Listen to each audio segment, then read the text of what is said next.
Oke, Assalamualaikum warahmatullahi wabarakatuh. Ketemu lagi dengan saya Surya Amami. Kali ini saya akan mereview LMS Pintar milik Universitas Swadaya Gunung Jati (UGJ), kampus saya eh, mengampu saat ini.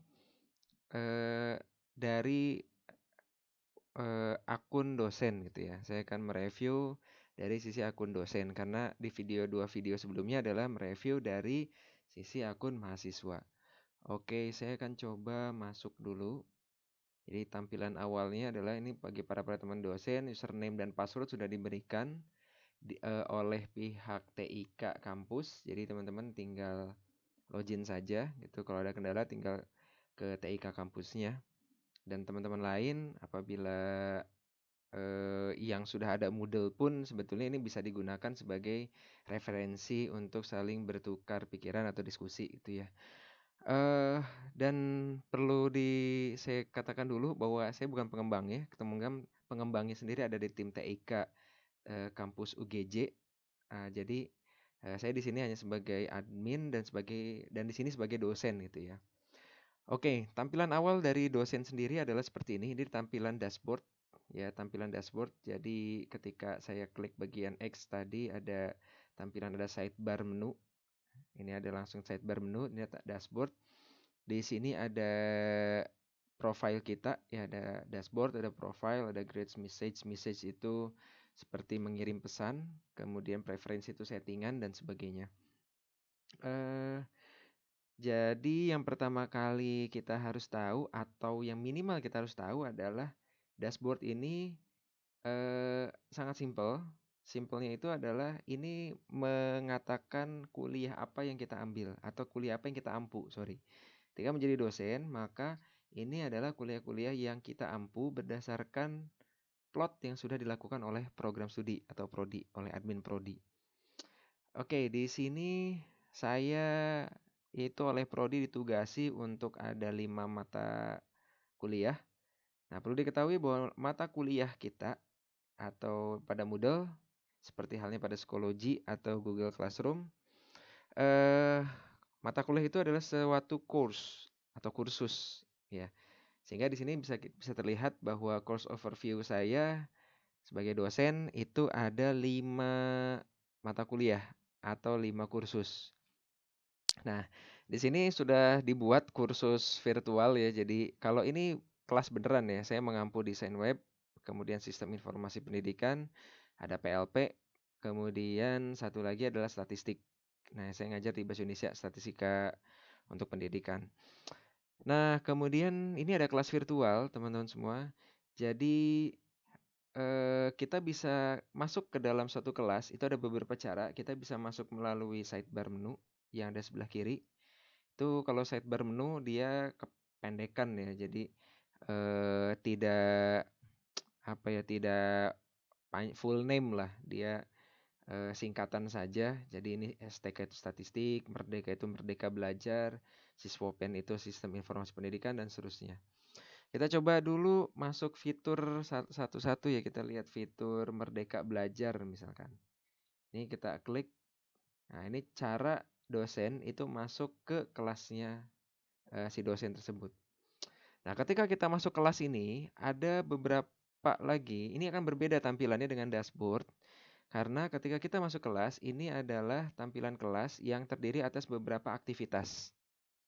Oke, di sini ada aktivitas announcement, ada aktivitas video conference, ada aktivitas diskusi, ada aktivitas halaman tautan kuliah, dan sebagainya.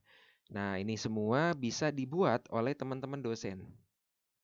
Oke, cara membuatnya nanti kita sesi berikutnya ya, karena sesi pertama ini hanya pengenalan, pendahuluan, bagaimana teman-teman dosen itu, teman-teman pengajar itu mengenal dashboard dan tampilan-tampilan yang ada pada eh, learning management ini berbasis Moodle.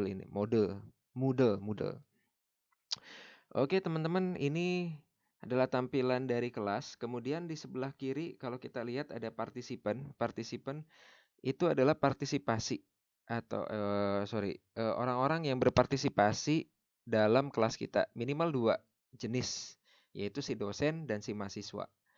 Nah, tapi untuk mengasuhkannya itu adalah tugas dari admin prodi, tapi sebetulnya bisa juga dosen memasukkan dan cara mengenroll. Kalau kita klik si participant ini, kita klik, nah di sini ada number of participant dan di sini sudah ada first name, email address. Saya klik dulu ya email addressnya biar tidak terlihat.